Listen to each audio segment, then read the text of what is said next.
Fijn dat je allemaal weer kijkt naar het Knipuigske van Frênske. Vind je fijn? Jo.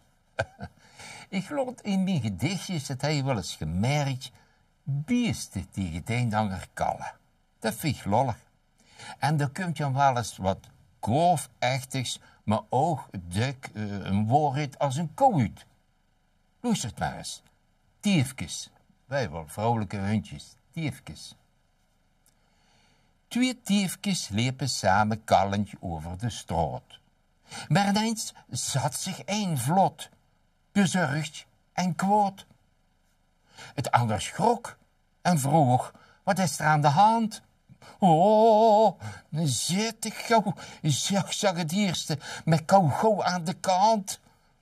Luister, zet ik op die vod, zo gauw als in een haas. Want de guns komt hier met die ontiegelijke kooi naast.